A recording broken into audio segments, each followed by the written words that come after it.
Welcome to Cold Hard Trash CRT episode 36. I'm your host, Trashcan Jones. And I'm Breeeg. And I got it right twice in a row. Go me. I'm not a dumb dunderhead. Go to trashcanjones.com to place your over-unders on whether or not he's going to get it right next time. All bets are final in 3, 2, 1. You missed your opportunity. If you didn't go, I'm sorry. The bets are closed. I'll tell you the results next week. Sounds good.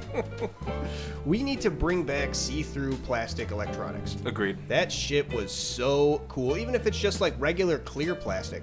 Because there's the cool like cosmic purple plastics that everybody remembers, but honestly, the favorite of mine was the clear plastic, but then all the internals were colored. See, like that's... Like the internal gears and levers were like yellow, green, and different things. You can kind of see all the working. It was so cool. That's cooler, but that is more work. Yeah, I mean, how much more work, though? Like, if you're especially, like, the thing I think about is the yo-yo ball. Like, you're going to make the yo-yo ball anyway. Is it really going to be that much more, whether you're making it all out of black or just, like, you know, like 50 yellow, 50 red, 50 blue? And you just, whatever color combinations. If you do a single color for the other internals and stuff, then that's doable. I was thinking of, like, some Nintendo shit where it's like, there's a blue one, there's a red one, there's a... No, I'm just saying, like, one. yeah, all of one type of wheel is yellow, all of one type of lever is green and whatnot. So when you put it together, it's all just like the same color combination, but it looks like a wacky mix. Yeah, I'm with it. I kind of like the cosmic purple, though. Oh yeah, I absolutely love Cosmic Purple. It's my favorite N64 controller that I still have. Like the Cosmic see-through plastic is super fun, but just bring back see-through plastic in any capacity. I'll take just the clear plastic. I'll take anything. Yeah, I mean, people basically still do this with computers, right? Yeah, you want a window, glass, right? And to see all your electronics in there. It's a cool effect. Yeah, see everything go and see all the tubes and wires and whatnot in your water cooler. I should make an iPhone with clear plastic backing. That'd be sweet, right? Except that probably wouldn't be too interesting. It'd probably just be like the one big battery pack and then like the casing. Yeah, I've opened up these things before. It is just a lot of layers and layers of chips and ribbon cables. Yeah, it makes sense. So they can be flat. connect these things, yeah.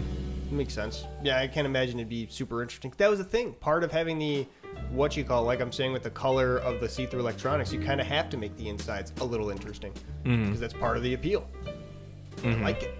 Also, with these electronics, they aren't just touchscreen plus processing chips and batteries. Exactly. They actually have like analog function to them, especially the older ones. Yeah. Actually, I really like opening up the electronics, and I feel like it's sort of microdosing that. I fixed my partner's Switch controllers. The Joy-Cons, yeah. Yeah, they got a Switch Lite, and they were experiencing a lot of stick drift.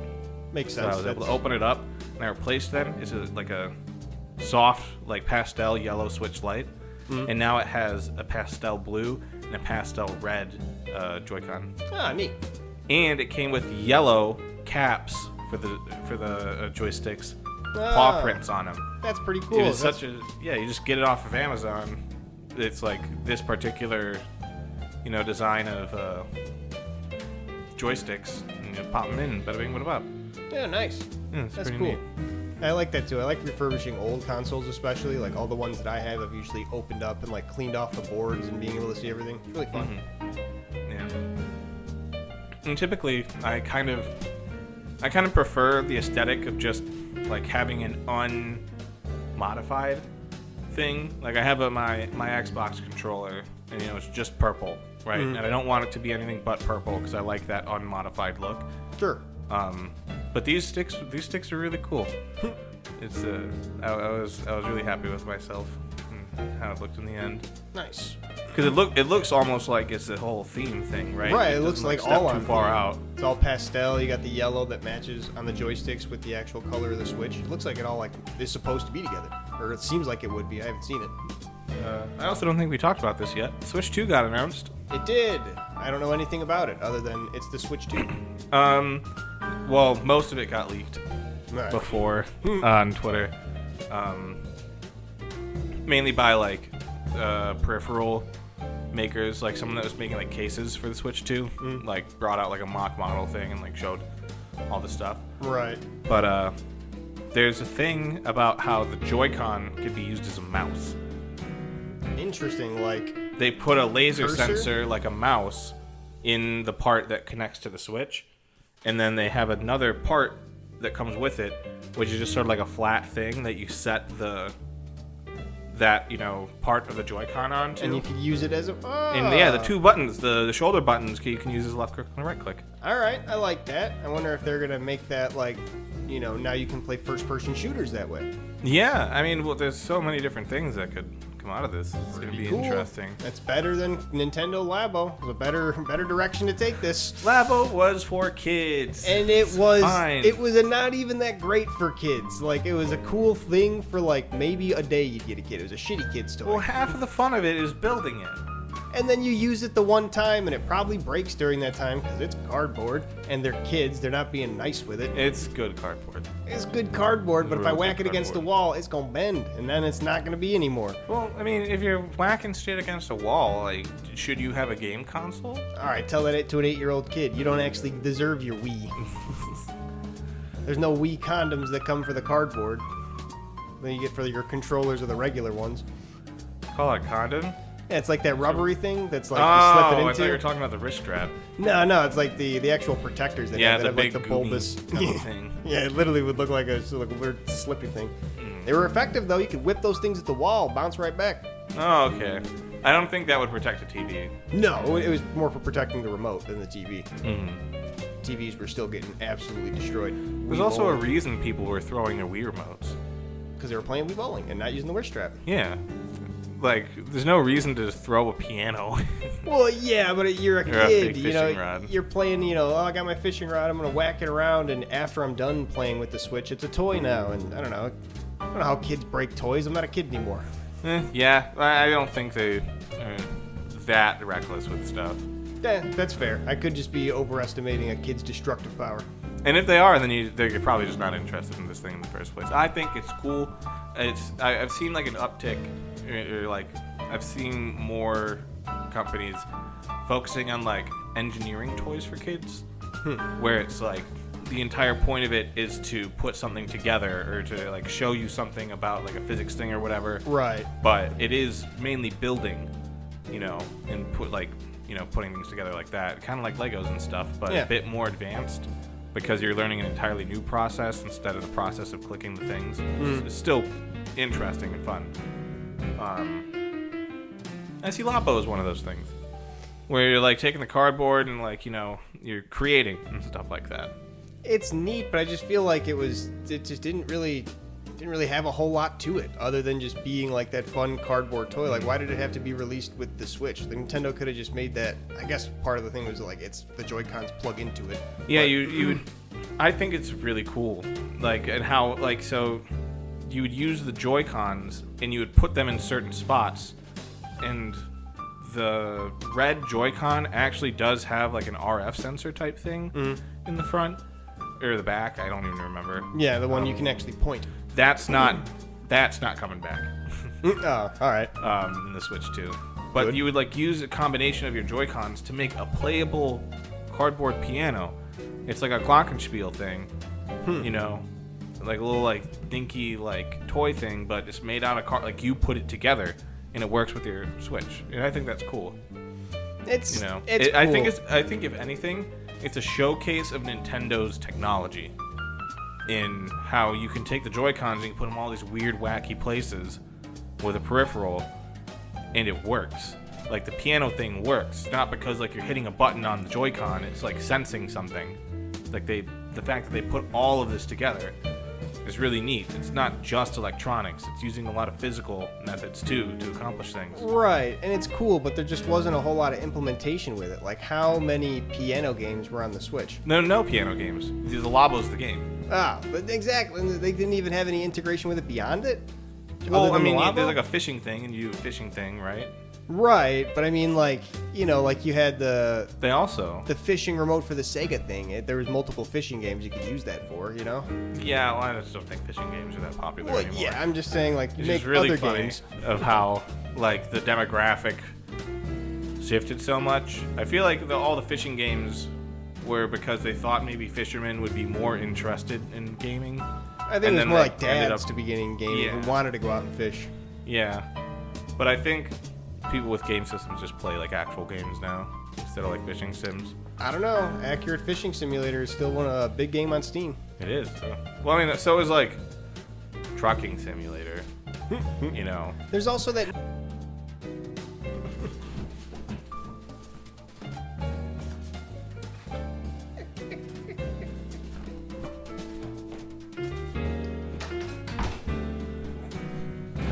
Time out and feeding room. That'll be something to fix in the audio.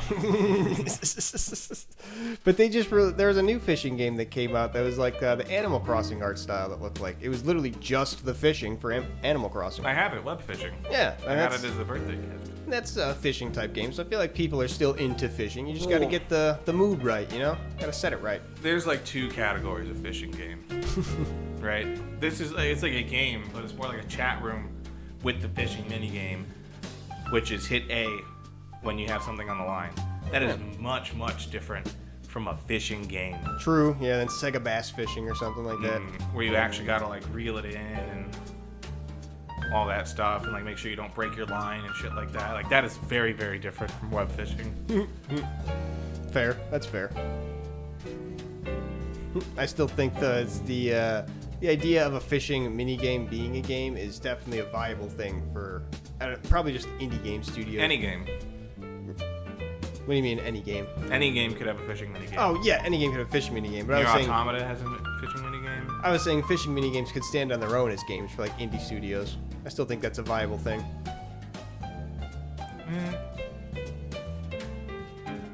I don't know. I mean, fishing minigame. Like, we have web fishing, right? Right. And, like, the focus of it is kind of more that it's a chat room. And then you can fish, yeah, but then there's also a lot of goofy shit that you can do. Like, you go to the vending machine and you can get, like, soda that makes you smaller. Pretty fun. Drink it and then you shrink permanently a couple inches, and you can keep on doing that. Super speed drink, which makes you, like, just sprint around at lightning speed. I kept on dolphin diving, trying to get across, like, these, like, slightly raised, like, hills that had steep inclines so you couldn't walk on there. That was my experience with web fishing, was trying to do dolphin dives like it's Black Ops. So. Yeah, I mean, even if there was, like, instead of putting more mechanics into, like, the walking around, if they just put more mechanics into the fishing, like, if it was a game just fishing, but when you pulled the fish up onto the shore, you had to fight it, or something like that. Like, once it got up, it was like, oh, I'm not going down. Then you have to box it. Like, I feel like people would love that game. A fun little idea. People would just want to fish. They would just, even if it's, like, more in-depth fishing as opposed to more in-depth chat room. I still think it's a viable option for a game. Could be fun. Have we talked about fishing minigames before? I don't think so, not in depth. So, I kind of think that Stardew Valley hits it best. Where there's like a bar, and there's the fish on that bar, right? And move up and down. Right. Have you played it? I've seen Fatima play it. I've never played it myself. But the fish moves up and down, right? And you gotta hold down A to make the bar go up. You let go of A and the bar goes down. Right. And you, like, feather it to, you know, just sort of, like, hold still. And so the fish will move up and down, and you have a bar of a certain size that's relevant to, like, your fishing level and, like, the type of rod you're using and, like, what type of tackle you're using. Makes sense. And bait. And you gotta chase it around. And you get, like, I'm pretty sure you got a higher chance for a better quality fish if you get it perfect. Maybe not, but I like to believe. Sometimes a treasure chest will appear on the bar, and you have to go bring your thing over the treasure chest to claim it, and then go get the fish. Ooh, okay, that's kind of cool. And whenever you're not on the fish, the bar starts depleting, right? Right. For your capture progress on the fish. And there's fish that'll, like, not move very much, and then there's fish that'll, like, just fly, like, fucking everywhere. Right, yeah, they'll down. fight harder. Cool. And so that's, like, I'd say probably, like, the most complex fishing minigame. Yeah, that's pretty fun. If that was just a game in itself and there was, like, you know, different tiers to, like, selling fish and, you know, they just put a little bit more into the fishing aspects of it, I feel like that could stand alone. I still stand by it. Fishing games have their place. I'd try it, right? But I think fishing mini games, part of it is the simplicity, right? Yeah. It's kind of why you do fishing in real life. Right, you just got to zone out, got nothing to do but fish, and then you're just sitting chilling right up until the fish happens. And you got a little bit of action. And I can appreciate the contrast of turning that into like a high intensity Yeah. challenge. Like game. literally Sega bass fishing, just like rock and roll music. He's like, like ripping the fish around. It's super great. Combo multipliers and shit. Right, it's got the whole big thing where like big fish in rainbow letters appears. It's like, you caught one. The controller was so fun. My friend had that for the reel-in controller where you actually had to reel. So fun. No idea how that worked beyond like, I guess probably like a gyrometer, because there was no bar that you put on for like it to sense where your fishing rod was. So it was probably just sensing that you were ripping it up and down. Like something in there. For the Wii? No, it was for the Dreamcast. I think. I had the controller. Yeah, and you plug it in there, but it had just like a flat top, like a fishing pole, like, but then 3 inches of it. So yeah, I assume it's whatever's in like that makes your phone be able to tell when it's wiggling. That same type of technology. Also, Accelerometer, I feel like I think it is. The Dreamcast is a bit like of a specific case in fishing games, because one of the big things about the Dreamcast is that they had a bunch of like sort of filters and stuff that they were able to put on the screen, including a fisheye lens. Interesting. Like they were able to like render the game through a fisheye lens, sort of. Yeah. Huh. Neat. And they were like probably the first people to do that, because that was at the era of the N64, right? Yeah. Dreamcast, N64, PlayStation 1. And then that's when they bowed out. Was after Dreamcast, because Yeah. they had the whole big thing of CDs being able to just get played on there. So their games got stolen. So, did you ever play Sonic Adventure 1 or Sonic Adventure DS? Is that the Or Mario? DX? Is that this Mario Party Sonic game? No, Sonic Adventure and Sonic Adventure DX are the first 3D Sonic games, aside from those like mini games. I've seen people play those, because those are the ones with the really terrible voice acting, right? I mean, yeah. I think I've seen people play it. The mouth dub thing is a lot worse. I mean, it's very charming, but it's really bad. And you play as for Big what the it Cat is. in the second one? The first one. First one, yeah. Because Big the Cat's entire campaign is just fishing. Yeah. You have to fish and catch Froggy and reel him in. He was created and put in the game to show off the Dreamcast's ability to render a fisheye lens. Oh, interesting. Like that was their whole, like, they just wanted to... Yeah, they said you should use this feature that we incorporated into the new console. Well, how do we do that? I don't know. Let's make a fishing guy named, call him Big. Yeah, Big the Cat. Let's make him speak like an oaf. Yeah, just the big, like, is he even in any other Sonic games besides that? He's in Lost World, which I never played. I just saw a picture of Sonic doing after fishing, holding up like the 10 Commandments on a tablet. What? Well, it's a stone scripture tablet thing, and apparently people are saying that it looks like the asset is like the 10 Commandments, like on a stone or something. That's awesome. Big the Cat standing there. He was in Sonic Heroes. It was 2 games later. He wasn't in Sonic Adventure 2. I think he was in Shadow the Hedgehog. No, I don't think Big the Cat was in Shadow. He might have been. I remember Cream. I remember Rouge. I don't remember Big, though. I don't remember any, like, because you get, like, the whole thing in like, Shadow is Charming. the different, like, paths you choose. And those are the ways, like, you meet different people. Like, if you go down one path, you get Rouge as part of your levels, and another path is Cream. One of them's Sonic, one of them's Tails. I don't think Big was one of them. I don't remember, though. Big the Cat, Shadow. Oh, he's in Shadow Generations. Oh, there's a second Shadow the Hedgehog game? No, this is the most recent Sonic game. Oh. This was, you know how they made Sonic Generations? Yeah. So this is like Shadow Generations, which is like a bundle that includes Sonic Generations. I think that's how it works. Includes Sonic Generations, and then it has like an extra Shadow story. Interesting. Okay. And Big the Cat's in that? Yeah, I mean, I just typed in... Oh, I typed in Bug the Cat Shadow. Still got it, though. Cool. Big the Cat's still living on. Good for him. Oh, hello, your name is Shadow, isn't it? Says Big the Cat. Oh, wow. He's look like He's all fresh and new. Which tells me that no, he wasn't in the Shadow the Hedgehog game. Yeah. I didn't think I remembered him. Speaking of games, though, I am so mad that I didn't finish Hitman 1. I got the Hitman games. I still will go and finish it because I really want to, especially now that I learned the thing. So, the newest Hitman game just released a DLC not too long ago called The Splitter, the Jean-Claude Van Damme DLC, because he does the splits. Is it like a paid DLC or is it like a... I think so. Okay, I don't know if they were still doing that whole chapter thing as part of the base game. Actually, I think it's one of the things, like, you buy DLCs for the chapters, like you get bunches of chapters in the thing. I'm not exactly sure. So you'd pay for like 3 episodes or chapters or whatever. Something like that, I think. But the most recent one was the Jean-Claude Van Damme one, where the whole thing of the mission, spoiler alert for anybody who hasn't played it yet, is when you go and meet this old Jean-Claude Van Damme, he unveils that he found this secret cloning project that they thought was long gone and has now made clones of himself. So you find in the level there's like 13 young Van Dammes that now you also have to assassinate with the old Van Damme. That's such a fun, like, twist on an assassin game that previously did not have clones.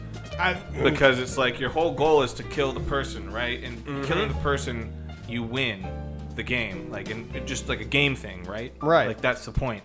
So to make the game more challenging, this guy cloned himself. Original him is still dead. He is gone. Now there's right? the multiple clones that you have to deal with. Yeah, those are not him. Those are like clones of him. They're exact replications of him with all his memories and whatnot. And they just I thought you said they were younger. Well, yeah, they're grown, I guess, from his DNA sort of deal, and I don't know how they. But they have his, like, I don't know, 80-year-old memories. Right. I don't know how they. Okay. I don't know how exactly they implant him, but that's the thing they say is they have all of his memories and tendencies and whatnot. Still not him. No, technically not him. Guy's dead.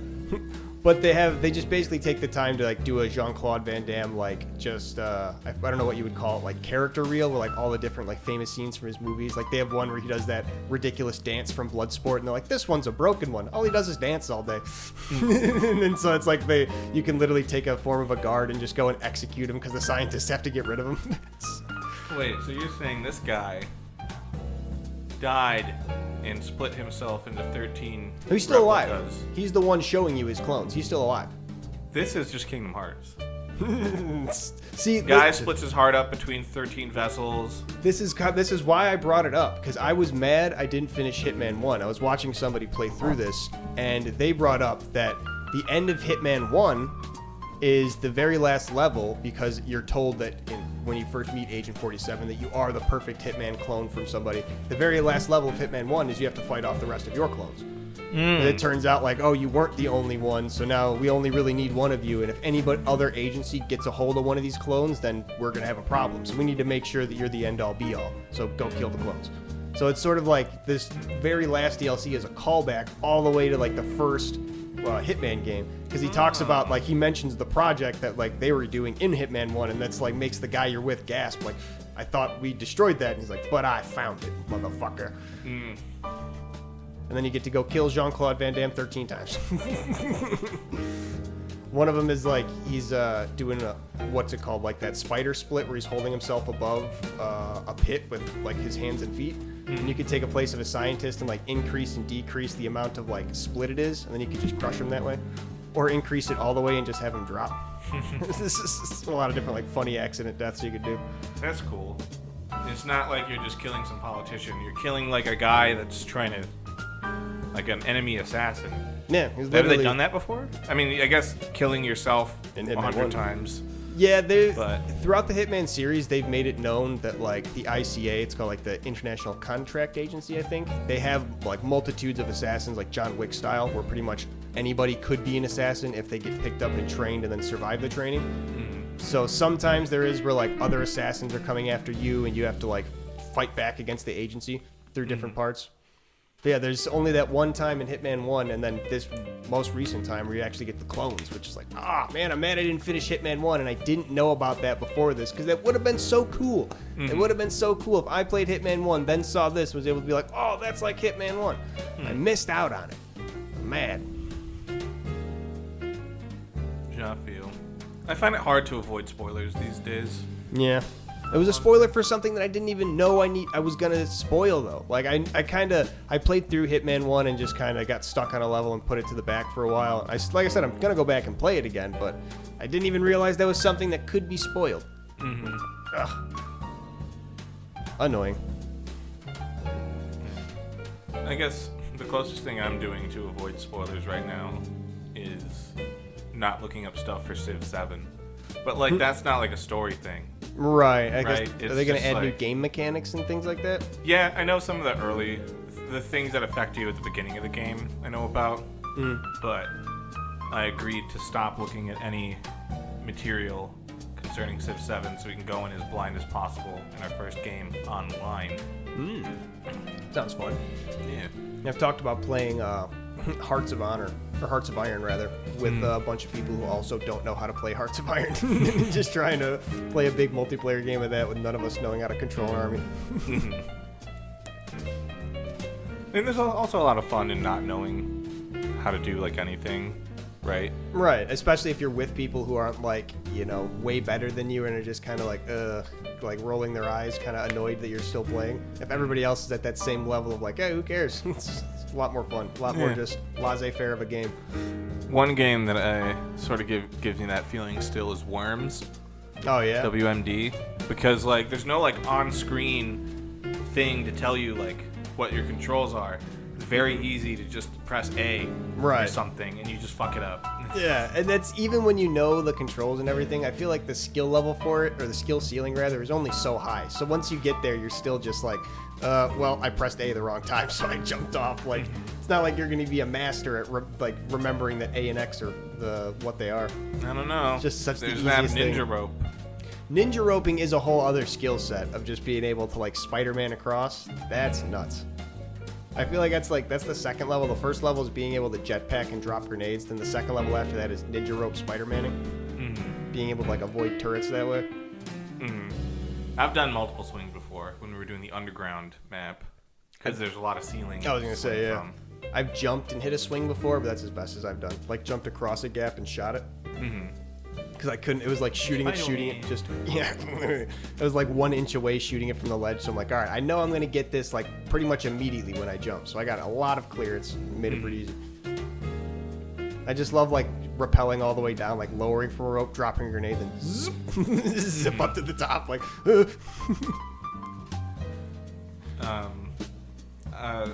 I was playing it yesterday, and I also like. I had a certain worm selected, and I was like, I want to switch to a different worm to do something right now.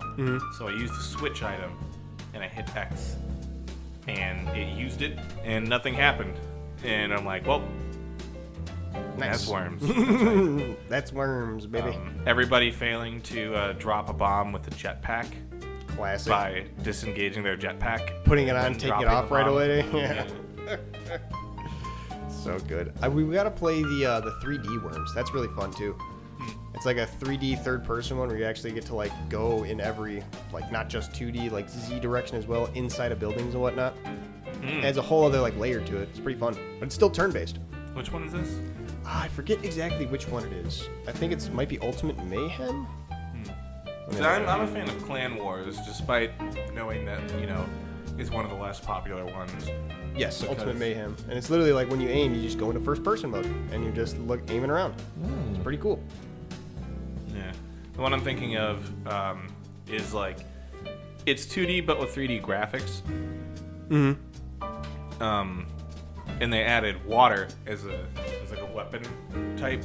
Yeah, like water balloons and stuff you can flood people with. Yeah, well, you flush them out because the whole clan war thing is you're supposed to be on like teams, right? And get like the two fort mode, Right. Which is like a thing in the other games too. And part of it is you use water and you like chuck it at like you're flooding them out of an anthill type thing. Right. Like literally just everything flooding all the channels. And it doesn't even like stay there. Literally, it just flushes them out. It's pretty funny. It's really cool. I like that as like a thing, but I don't know why people don't like that Worms game as much as the others. Yeah, it's just I think WMD is probably just like one of the easier accessible ones, and plus is like the 8-person, which the rest of them are locked at 4. Could be. Oh, the movie Mr. Brooks though. You said you've never seen it. Nope. So it's the only other movie, like I said, I think there's, besides Employee of the Month, there's one other comedy movie Dane Cook's in, but Mr. Brooks is the only other big movie that I know Dane Cook being in, and he's actually really damn good at it. I think, I gotta double check, I think it's Kevin Costner is the main guy in the movie. Mr. Brooks cast. But this guy, Mr. Brooks, is this, is Kevin Costner, is a detective who's gets put on this case that's like, I guess, either just gone cold or something like that, of a serial killer that's just kind of the most notoriously hard to catch. He's sporadic. He never, gets the same victim twice, all these different things. He's the best serial killer in the world. And as he gets assigned the case, it's revealed that, like, his alter ego is the serial killer. So it's almost like the movie's starting at the end where he's like, well, perfect, and then it kind of convinces him that now he gets a little more brazen. He could do another kill, and it's been so long because now he's the one on the case, and nobody expects it to be cold, so it's going to be the easiest to get away with ever. So he goes out for one last kill and ends up getting caught, like, right in the act for the first time by Dane Cook, who's just this creepy, pervy guy, like, taking pictures of the people that he ended up killing. Oh, I was going to say that he was arresting himself. He arrests himself, Because... and then double jeopardy, you can't get me or something. I don't know. Yeah. But no, then Dane Cook catches him in the act, and he's like this really creepy guy who, like, starts to blackmail him, and what he blackmails him for is not like, oh, money or anything. He says, teach me to be the best serial killer in the world, and then I won't reveal your secret or anything. And then as he kind of takes that as, oh, okay, a fun challenge, and it becomes like a cat and mouse within a cat and mouse, because Mr. Brooks is trying to, evade his capture from police, but he's also trying to outwit, Dane Cook, as he's got this blackmail on him, and Dane Cook's trying to weasel his way of trying to get his upper hand in the situation. It's really good. I actually really enjoyed it. It's not like any kind of comedy at all. It's mostly just like a really, I wouldn't even call it like cerebral. It's more just like a thriller, where like you really don't know what's going to be happening around the next corner, and it's done really well. I like Dane Cook's acting in it. It was the only time I've seen him play like a serious role, and it went really well. Oh, I might as well give it a try at some point. Just like, it's fucking Dane Cook. Right, it's weird. He just plays like this, this like really creepy, like kind of guy, like really weaselly, but it comes off really well. I have to admit something embarrassing. What's that? Never told anyone this before. Oh no. I used to watch Dane Cook RuneScape videos. Wait, Dane Cook played RuneScape? No, they would take comedy bits of his, and then they'd have RuneScape characters walk around, and the lines that he says are like, they make the character say that, and the words appear above their head. Right. And they'll like try and act it out, and like do like attacks and stuff. Sure. I mentioned before that I tried to make a RuneScape music video to a very specific version of a Sum 41 song that I got off LimeWire. It was a live recording, and I could never find that live recording again. It fucked up my RuneScape music video. It was just a RuneScape video. But yeah, I used to watch Dane Cook audio over RuneScape acting it out. It's just like dolls or action figures, I was gonna say I'd do the same thing, but just watching like basically hand-drawn paint slideshows that people would do. Just like they're drawing stick figures and whatnot over like a Beastie Boys song or something. Yeah. I'd watch that. The good old days of YouTube. That's what it was for.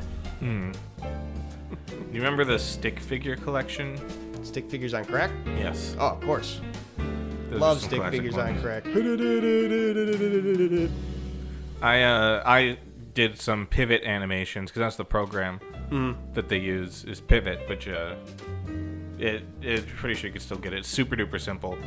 Where you get like the skeleton of a stick figure guy. Right, and you get like elbows, knees, and different things you can do frame by frame animations by setting up the thing like it's like doing stop motion but animating. Right. And yeah, I messed around with that for a bit. Do you remember the laser collection? I'm a fire in my laser? Of course, yeah. Dr. Octagonopus, classic. Saw a clip from that recently. Yeah, Dr. Octagonopus. Oh, man.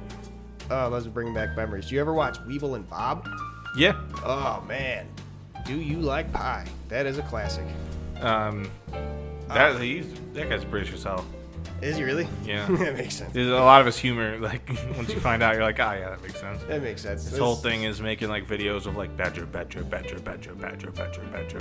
Yeah, no, it was all about just fucking pie and, what was it, donkeys was the other thing that was really big in Weebl and Bob? I like donkey, don't lie. Yeah. Classic. God, that brings back memories. The Narwhal song, Charlie the Unicorn. Weebl stuff. Remember good original YouTube, Look at My Horse? Classic. Well, that stuff, like all of it except for Charlie the Unicorn, like all of that is Weebl. Oh, really? Yes. Oh, I didn't know. Yeah, it's a Narwhal song. Look at my horse is amazing. Give it a lick, and it tastes just like raisins. Right. All that's Weebl. Badger, Badger, Badger. That's Weebl. Huh. He has a lot more too, like that. There's like a hot tamale song. There's only one that has like overwhelmingly negative reviews, and the song is just Colin Mockery's got his bum out. Colin Mockery's got his bum out, and it's like a drawing of Colin Mockery, and he has his pants slightly down. And he has a hairy butt.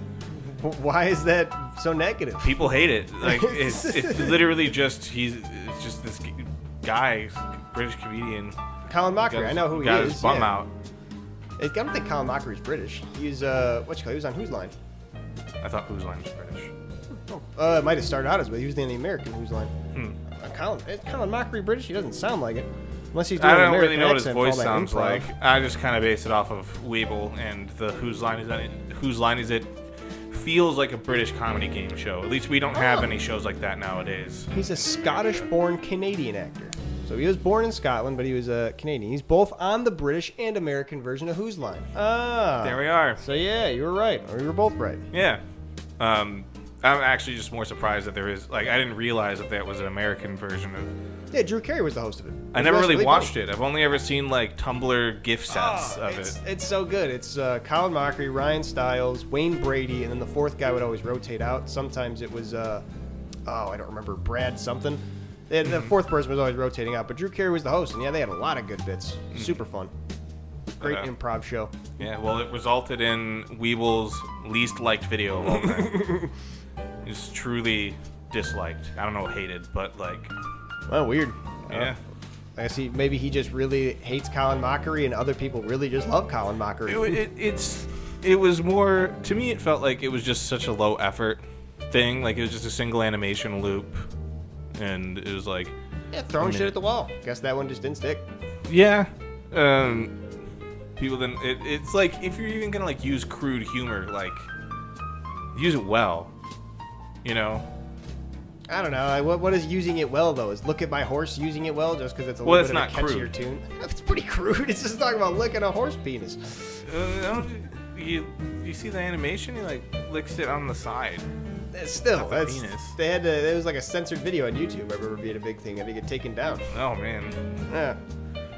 I don't know. I just think it was just too little to it. Yeah, it makes sense. People just didn't vibe with it for whatever reason. Maybe it was too little. This motherfucker. Look at her. What's she doing? Oh, she's on the ladder. She's climbing the ladder. She's probably gonna What jump else into is the a ladder garbage can. for? You're gonna do a high dive into it. Well, I mean, you typically want to set up the ladder first, right? She's perching out. Yeah. Keeping watch. Oh, she got her eyes set on the blinds. This motherfucker. The hunter sets out. If I could only get her to, like, just let me clip her nails. Right? Like, then she could do whatever she wants, right? Right. She could jump up on my leg.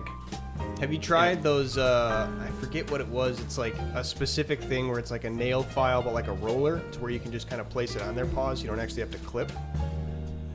No. If you're willing to help me, though, we can try. You could give her a treat.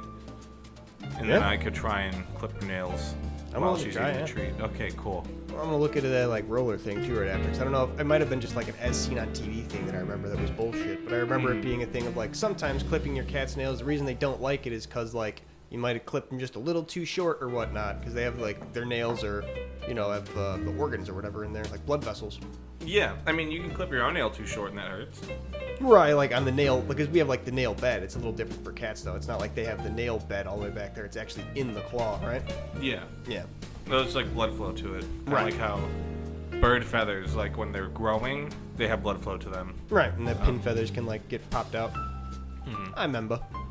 Which, that was a big thing where if it's like a mid-growth feather and it gets broken, that's really bad. You might have to pluck it because it's basically just a straight siphon to their bloodstream. Ooh. So that's why you pluck it. Yeah, or else it's gonna be close up. Yeah. No bueno. Yeah, she really just doesn't like being handled because one, I think, is because she's young. Yeah. And just wily. And two, I had to give her all those baths when she was itty bitty. And now she associates me with those bad baths. Have you tried like the the chip clip on the back of the neck? Some cats are like when you grab them on the back of the neck, they like just freeze up kind of deal. Yeah, well, she was abandoned. Like that, see? I'm sorry, baby. I didn't mean to. Yeah, they have like the instincts of it. It's like the warm toothbrush, even though like they just kind of when you do it. Because they used to get their mom. That's like the instinct of getting picked up by their mom or whatever. Yeah. But I don't know. We'll see. Like, she did react to that, but also like, that's something that I had trouble telling to Suzu. Like, is this actually paralyzing you or, like, keeping you from moving? Or do you just not give a shit and you weren't planning on moving anyways? So, could be many things. Yeah. We'll have to give it a try, though. Till the next time, we'll give you the update. But this episode will come to a close. Thanks for listening to Cold Hard Trash CRT episode 36. Thumbs up. Hopefully maybe the ghost camera shows up. Yeah. Oh, thank you for tuning in. Hope you had a good time with us. If you enjoyed it, please share it around. Tell everybody that you know. Tell everybody that you don't know. Meet new people. Meet new people. Meet new people over this podcast. Because we told you to. Stranger dangers, old myth. Don't talk to strangers.